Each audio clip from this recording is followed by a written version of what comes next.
कहानी की शुरुआत होती है साल 1961 फिलाडेल्फिया से। यहाँ एक बच्चे का जन्म होता है जिसका नाम होता है एलाइजा प्राइस। बच्चा पैदा होते ही बहुत कमजोर नजर आता है। डॉक्टर आते हैं और उसकी माँ से पूछते हैं कि क्या बच्चा कहीं गिर गया था। माँ मना कर देती है। जब डॉक्टर बच्चे की जांच करते हैं तो उन्हें पता चलता है कि एलाइजा को एक गंभीर बीमारी है जिसका नाम है ऑस्टियोजेनेसिस इम्परफेक्टा। इस बीमारी में इंसान की हड्डियां बहुत कमजोर होती हैं और हल्की सी चोट या गिरने से भी टूट सकती हैं। यही वजह होती है कि एलाइजा का बचपन बिल्कुल भी आम बच्चों जैसा नहीं बीतता। उसकी हड्डियां बार बार टूटती रहती हैं और उसे बहुत समय अस्पताल में बिताना पड़ता है। धीरे धीरे वक्त गुजरता है और एलाइजा अब 13 साल का हो जाता है, लेकिन उसकी हालत अब भी वैसी ही रहती है। वो बाहर जाना नहीं चाहता क्योंकि उसे डर रहता है कि फिर कहीं गिर गया तो हड्डियां टूट जाएंगी। उसकी माँ उसे समझाती है कि खुद को कमरे में बंद करके जीना ठीक नहीं है। एलाइजा दुख में कहता है कि स्कूल में बच्चे उसे ग्लास कहकर चिढ़ाते हैं क्योंकि वो कांच की तरह जल्दी टूट जाता है। उसकी माँ कहती है कि अगर तुम डर के साथ जियोगे तो पूरी जिंदगी डर तुम्हारे साथ रहेगा। फिर उसकी माँ उसे बताती है कि वो उसके लिए एक तोहफा लाई है। वो एलाइजा को खिड़की के पास ले जाती है और सामने बेंच पर रखा एक बॉक्स दिखाती है। एलाइजा कहता है कि वो बॉक्स तो कोई भी बच्चा उठा सकता है क्योंकि वहां बहुत सारे बच्चे खेल रहे हैं। उसकी माँ कहती है तो फिर तुम्हें खुद बाहर जाना होगा और अपना तोहफा लेना होगा। एलाइजा हिम्मत करके बाहर जाता है, बेंच पर बैठता है और बॉक्स खोलता है। अंदर उसे एक सुपर हीरो कॉमिक मिलती है। एलाइजा वही कॉमिक पढ़ना शुरू कर देता है और यहीं से उसकी जिंदगी बदलने लगती है। समय गुजरता है, एलाइजा बड़ा होता है और कॉमिक्स की दुनिया में इतना घुस जाता है कि आगे चलकर वो एक कॉमिक्स आर्ट डीलर बन जाता है। लेकिन कॉमिक्स पढ़ते पढ़ते उसके दिमाग में एक सोच बन जाती है। एलाइजा मानता है कि अगर ईश्वर ने उसे इतना कमजोर बनाया है तो दुनिया में कहीं ना कहीं ऐसा इंसान भी जरूर होगा जो इसका बिल्कुल उल्टा होगा। मतलब ऐसा आदमी जो बेहद मजबूत होगा, जिसे चोट ही नहीं लगती होगी। अब कहानी में एंट्री होती है एक दूसरे आदमी की जिसका नाम है डेविड डन। डेविड एक सिक्योरिटी गार्ड की नौकरी करता है। एक दिन वो न्यूयॉर्क में इंटरव्यू देकर ट्रेन से अपने घर लौट रहा होता है। तभी ट्रेन का एक बहुत बड़ा एक्सीडेंट हो जाता है। इस हादसे में लगभग सभी लोग मारे जाते हैं, लेकिन हैरानी वाली बात यह होती है कि इस पूरे हादसे में सिर्फ 2 लोग बचते हैं, एक डेविड डन और दूसरा कोई व्यक्ति जिसकी हालत बहुत खराब होती है। सबसे चौंकाने वाली बात यह होती है कि डेविड डन को इस हादसे में एक खरोंच तक नहीं आती। डॉक्टर भी हैरान रह जाते हैं कि इतना बड़ा हादसा हुआ और उसे कुछ भी नहीं हुआ। ये खबर मीडिया में फैल जाती है और हर चैनल पर डेविड की चर्चा होने लगती है। डेविड की एक पत्नी और एक बेटा होता है और वो फिलाडेल्फिया में रहते हैं। डेविड घर वापस आता है तो उसकी पत्नी खुश तो होती है, लेकिन डेविड अंदर से परेशान रहता है। वो नौकरी, जिंदगी और खुद को लेकर उलझा हुआ होता है। उसे खुद समझ नहीं आता कि उसके साथ हो क्या रहा है। ट्रेन हादसे में करीब 131 पैसेंजर्स की मौत हुई होती है। उनके लिए चर्च में प्रेयर रखी जाती है और डेविड भी वहां जाता है। जब डेविड वापस आता है तो उसे अपनी गाड़ी के फ्रंट ग्लास पर एक लिफाफा मिलता है। उस लिफाफे पर लिखा होता है Eliza's art gallery limited edition. David लिफाफा खोलता है तो अंदर एक कार्ड होता है जिसमें लिखा होता है how many days of your life have you been sick, यानी तुम अपनी जिंदगी में कितने दिन बीमार रहे हो। डेविड चारों तरफ देखता है लेकिन आसपास कोई नहीं होता। वो ये बात भूल नहीं पाता। अब डेविड अपनी नौकरी पर जाता है और वहां एक महिला से पूछता है कि उसने अब तक बीमारी की कितनी छुट्टियां ली हैं। वो महिला कहती है कि रिकॉर्ड में तो उसकी कोई बीमारी की छुट्टी है ही नहीं। अगले दिन उसका बॉस उसे बताता है कि उसकी सैलरी बढ़ाई जा रही है क्योंकि उसने लगातार कई दिनों से बिना छुट्टी लिए काम किया है। डेविड का शक और बढ़ जाता है। डेविड घर जाकर अपनी पत्नी से पूछता है कि वो आखिरी बार कब बीमार पड़ा था। पत्नी कहती है कि उसे याद नहीं। डेविड कहता है कि पिछले 3 सालों में उसे याद ही नहीं कि उसे कभी बुखार, जुकाम या सिरदर्द हुआ हो, लेकिन पत्नी के पास भी कोई जवाब नहीं होता। अब डेविड अपने बेटे के साथ उसी आर्ट गैलरी में जाता है जिसका पता उसे लिफाफे से मिला था। ये आर्ट गैलरी एलाइजा की होती है, वही एलाइजा जो बचपन में कमजोर था और हड्डियों की बीमारी से जूझ रहा था। एलाइजा डेविड से पूछता है कि तुम्हें कितने प्रतिशत यकीन है कि तुम कभी बीमार नहीं पड़े। डेविड जवाब देता है लगभग 75%। एलाइजा कहता है ये कमी नंबर 1 है। फिर डेविड का बेटा बताता है कि उसके पापा एक बार घायल हुए थे। एलाइजा पूछता है कि कैसे। डेविड बताता है कि कॉलेज में उसका एक कार एक्सीडेंट हुआ था और उसी के बाद उसने हमेशा के लिए फुटबॉल खेलना छोड़ दिया था। एलाइजा कहता है और ये कमी नंबर 2 है और ये काफी बड़ी कमी है। फिर इलाइजा बताता है कि जब उसने ट्रेन एक्सीडेंट की खबर देखी और ये सुना कि एक आदमी बिना खरोंच के बच गया, तो उसे लगा कि उसे आखिरकार एक असली सुपर हीरो मिल गया है। लेकिन जब इलाइजा डेविड की पूरी कहानी सुनता है तो उसे लगता है कि चीजें वैसी नहीं है जैसी वो सोच रहा था। और उधर डेविड भी इलाइजा से निराश हो जाता है, क्योंकि डेविड को अपने सवालों के जवाब चाहिए थे। डेविड कहता है कि वो रोज सुबह उठता है तो उदास रहता है, लेकिन आज उसके अंदर उम्मीद थी कि शायद किसी के पास उसके सवालों का जवाब होगा, लेकिन उसे अब भी कोई जवाब नहीं मिलता। इसके बाद डेविड घर जाता है और अपनी एक फाइल खोलता है। उसमें पुराने न्यूज़पेपर कटिंग्स होती है, एक उसके कॉलेज वाले कार एक्सीडेंट की और दूसरी हाल ही के ट्रेन हादसे की।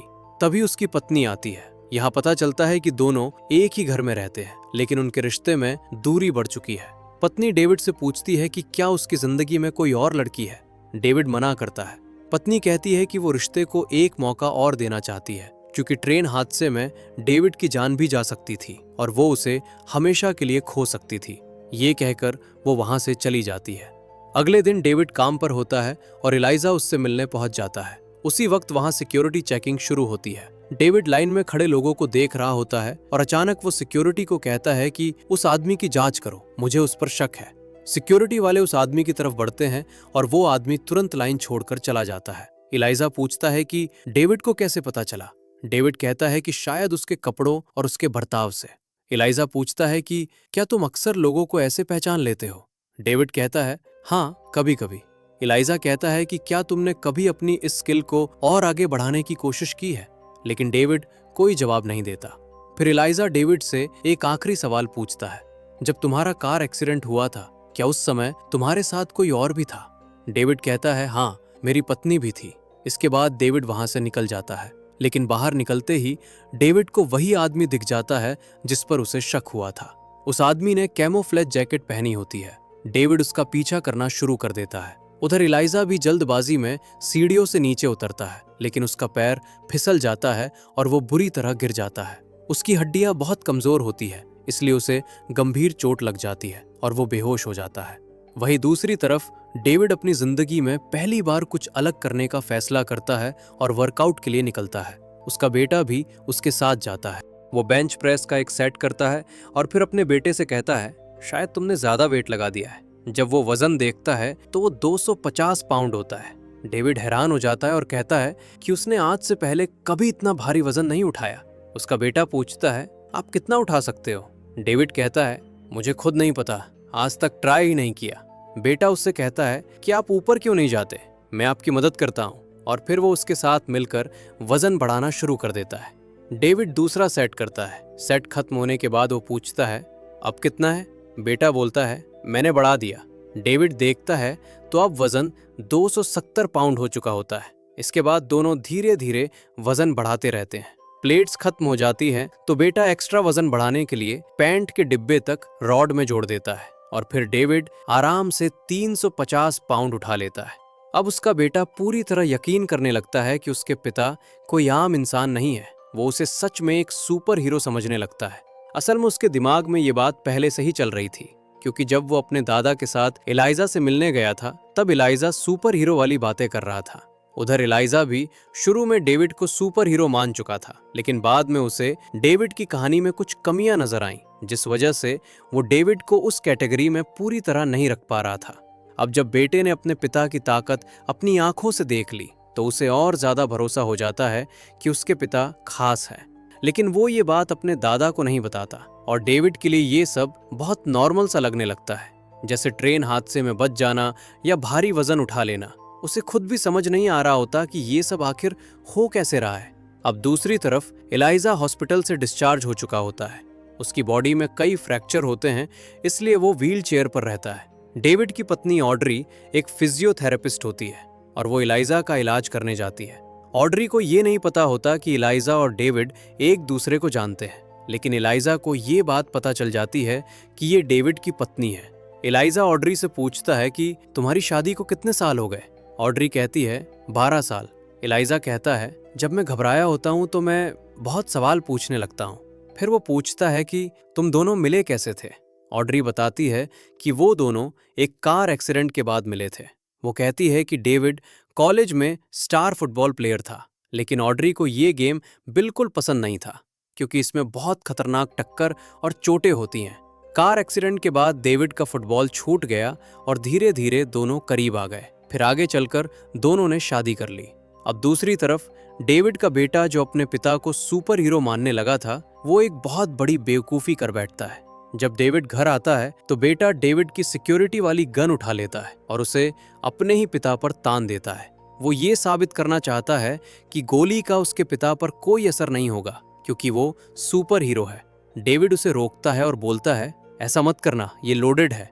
लेकिन बेटा जिद करता है। किसी तरह डेविड उसे शांत करके गन नीचे करवा देता है, वरना एक बहुत बड़ा हादसा हो सकता था। इस घटना के बाद घर का माहौल पूरी तरह खराब हो जाता है। डेविड, उसकी पत्नी और बेटा तीनों परेशान हो जाते हैं। अब एलाइजा फिर से डेविड से मिलने आता है। वो डेविड को बताता है कि उसने उस कैमोफ्लेज जैकेट वाले आदमी का पीछा किया था और जैसे डेविड ने कहा था, उसके पास सच में एक गन थी।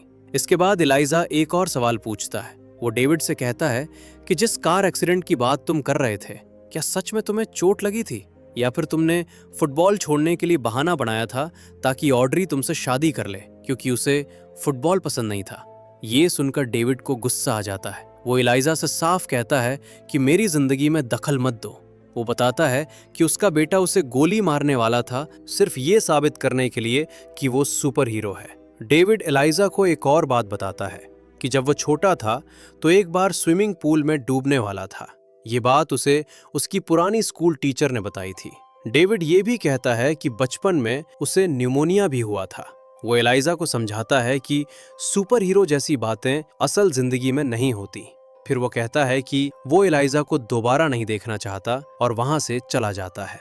अब डेविड का परिवार लगभग टूटने की कगार पर आ चुका था, लेकिन धीरे धीरे हालात सुधरने लगते हैं। डेविड और उसकी पत्नी के बीच जो दूरियां थीं वो कम होने लगती हैं। दोनों बाहर डिनर पर भी जाते हैं और रिश्ता संभलने लगता है। इसी बीच डेविड को पता चलता है कि न्यूयॉर्क में जो सिक्योरिटी वाली नौकरी के लिए वो गया था, उसे वो जॉब मिल गई है। लेकिन डेविड जाना नहीं चाहता। उसकी पत्नी कहती है कि तुम्हें जाना चाहिए, शायद न्यूयॉर्क जाने के बाद हमारा रिश्ता और अच्छा हो जाए। वक्त लगेगा लेकिन चीजें ठीक हो जाएंगी। अब डेविड को एलाइजा का एक वॉइस नोट मिलता है। उसमें एलाइजा कहता है, मुझे मेरे सवाल का जवाब मिल चुका है। मेरी हड्डियां इतनी कमजोर हैं कि जल्दी टूट जाती हैं, लेकिन तुम्हारी हड्डियां नहीं टूटती। मुझ पर बीमारी असर करती है, लेकिन तुम बीमार नहीं पड़ते। हम दोनों में एक चीज कॉमन है, हम दोनों पानी में डूब सकते हैं। एलाइजा कहता है कि हर सुपर हीरो की एक कमजोरी होती है और डेविड की कमजोरी पानी है। ये बात सुनकर डेविड को अपने कॉलेज वाला कार एक्सीडेंट याद आता है। उसे एहसास होता है कि उस एक्सीडेंट में चोट उसे नहीं लगी थी, चोट असल में उसकी पत्नी को लगी थी। डेविड ने बस खुद को दोषी मानकर कहानी को अलग तरीके से जीना शुरू कर दिया था। अब डेविड एलाइजा को फोन करके कहता है, तुम सही थे, मुझे कभी चोट नहीं लगी। अब मुझे क्या करना चाहिए? एलाइजा कहता है, तुम्हें ऐसी जगह जाना चाहिए जहां बहुत लोग हों, भीड़ में जाओ, क्योंकि वहीं तुम्हें समझ आएगा कि तुम्हारे अंदर क्या है। अब डेविड वैसा ही करता है। वो एक भीड़ भाड़ वाले रेलवे स्टेशन पर जाता है और जानबूझकर अपनी उस शक्ति को इस्तेमाल करने लगता है जो उसके अंदर पहले से मौजूद थी। असल में डेविड जब भी सिक्योरिटी की जॉब करता था तो उसे कई बार ऐसा लगता था कि वो संदिग्ध लोगों को आसानी से पहचान लेता है, लेकिन उसने कभी इस पर ध्यान नहीं दिया। उसे लगता था ये बस इत्तेफाक है। अब जब उसे अपनी ताकत का अंदाजा होने लगता है तो वो पहली बार अपनी इस क्षमता को जानबूझकर इस्तेमाल करने का फैसला करता है। इसलिए वो भीड़ भाड़ वाली जगह पर जाता है और लोगों को हल्के से टच करके फील करने की कोशिश करता है। और तभी उसके सामने एक चौंकाने वाली चीज होती है। जिस इंसान को भी वो छूता है उसे उस इंसान की जिंदगी के कुछ डरावने झलक जैसी चीजें दिखने लगती हैं। किसी ने चोरी की होती है, किसी ने किसी को नुकसान पहुंचाया होता है, किसी के इरादे गलत होते हैं। डेविड ये सब देखता जाता है और अंदर से हिल जाता है। तभी उसकी नजर एक आदमी पर पड़ती है जो वहां सफाई कर्मचारी जैसा दिख रहा होता है। डेविड जैसे ही उसे छूता है उसे तुरंत एक बहुत खतरनाक सच्चाई दिखाई देती है। उसे पता चलता है कि इस आदमी ने एक परिवार को अपने कब्जे में कर रखा है। उस परिवार में एक पति, पत्नी और 2 छोटी बच्चियां होती है। और सबसे डरावनी बात यह होती है कि उस आदमी ने उन बच्चियों के पिता को मार दिया होता है। डेविड समझ जाता है कि अभी भी उस आदमी के पास माँ और बच्चियां फंसी हुई हैं। अब डेविड का मकसद साफ हो जाता है, उसे उन लोगों को बचाना है। डेविड बिना समय गवाए उस जगह पहुंच जाता है जहां उस आदमी ने परिवार को कैद करके रखा होता है। वहां पहुंचते ही डेविड देखता है कि दोनों बच्चियों के हाथ बंधे हुए हैं। डेविड जल्दी से उनके हाथ खोलता है और उन्हें वहां से बाहर जाने का इशारा करता है। फिर डेविड अंदर जाता है ताकि उनकी मां को भी निकाल सके, लेकिन तभी पीछे से वही आदमी डेविड पर हमला कर देता है और उसे जोर से धक्का मार देता है। डेविड ऊपर से नीचे गिरता है और नीचे एक स्विमिंग पूल होता है। अब परेशानी ये थी कि डेविड को तैरना नहीं आता और उसे पानी से डर भी लगता है। वो धीरे धीरे डूबने लगता है, लेकिन उसी वक्त दोनों बच्चियां वापस आ जाती हैं जिन्हें डेविड ने अभी बचाया था। वो जल्दी से पूल में एक लंबी लोहे की रॉड डालती हैं और डेविड किसी तरह उसे पकड़कर बाहर निकल आता है। डेविड अब फिर से अंदर जाता है। वो आदमी वहीं खड़ा होता है, लेकिन इस बार डेविड उसे पीछे से पकड़ लेता है और उसे रोक देता है। कुछ देर की हाथापाई के बाद डेविड उसे काबू कर लेता है और खतरा खत्म हो जाता है। इसके बाद डेविड उस कमरे में जाता है जहां बच्चियों की मां थी, लेकिन वहां पहुंचकर उसे दुख होता है क्योंकि वो अब बच नहीं पाई होती। डेविड टूट जाता है, लेकिन वो जानता है कि कम से कम बच्चियां सुरक्षित हैं। अब डेविड अपने घर वापस आता है। इस घटना के बाद उसकी जिंदगी में एक बड़ा बदलाव आने लगता है। उसकी पत्नी के साथ जो रिश्ता पहले काफी खराब हो चुका था, वो धीरे धीरे ठीक होने लगता है। अब दोनों के बीच की दूरियां कम होने लगती हैं। अगली सुबह डेविड उठता है तो अखबार में वही खबर छपी होती है कि 2 बच्चियों को बचाया गया है। खबर में एक स्केच भी बना होता है जिसमें एक हुड वाला इंसान दिखाया जाता है। क्योंकि डेविड रात में हुड वाली जैकेट पहनकर गया था, बच्चियां उसका चेहरा ठीक से नहीं देख पाईं और उन्होंने वही स्केच बनवाया होता है। कोई भी नहीं पहचान पाता कि वो आदमी डेविड है। डेविड चुपचाप अखबार अपने बेटे की तरफ बढ़ाता है। बेटा अखबार देखकर समझ जाता है कि ये उसके पापा ही हैं। डेविड इशारे से उसे बता देता है कि ये बात किसी को नहीं बतानी, खासकर मम्मी को नहीं। अब डेविड का बेटा पूरी तरह मान चुका होता है कि उसके पिता सच में कुछ खास हैं। इसके बाद डेविड एलाइजा की एक एग्जीबिशन में जाता है। वहां एलाइजा ने ढेर सारे कॉमिक कैरेक्टर्स और पोस्टर्स लगाए होते हैं। डेविड की मुलाकात एलाइजा की मां से होती है। वो बताती है कि एलाइजा ने बचपन में बहुत तकलीफें झेली हैं, लेकिन आज उसे अपने बेटे पर गर्व है क्योंकि उसने उन हालात से निकलकर अपनी पहचान बनाई है। इसके बाद डेविड एलाइजा से मिलने जाता है। एलाइजा के हाथ में एक अखबार होता है जिसमें उसी हुड वाले आदमी की खबर होती है। एलाइजा डेविड को देखकर समझ जाता है कि वो वही इंसान है। एलाइजा डेविड से पूछता है, आज सुबह जब तुम उठे क्या तुम उदास थे? डेविड जवाब देता है, नहीं। असल में डेविड ने पहले एलाइजा से कहा था कि वो हर सुबह उठता है तो उसके अंदर एक उदासी रहती है, लेकिन आज पहली बार वो ऐसा महसूस नहीं कर रहा होता। एलाइजा कहता है, मेरे साथ हाथ मिलाओ। डेविड जैसे ही हाथ मिलाता है उसे अचानक कई झलकें दिखने लगती हैं और वहीं पर डेविड को सबसे बड़ा झटका लगता है। उसे पता चलता है कि एलाइजा खुद ही कई बड़ी घटनाओं के पीछे था। ट्रेन एक्सीडेंट भी उसी ने करवाया था। वो ये सब इसलिए कर रहा था ताकि उसे कोई ऐसा इंसान मिल सके जो बच जाए, यानी ऐसा इंसान जो अलग हो।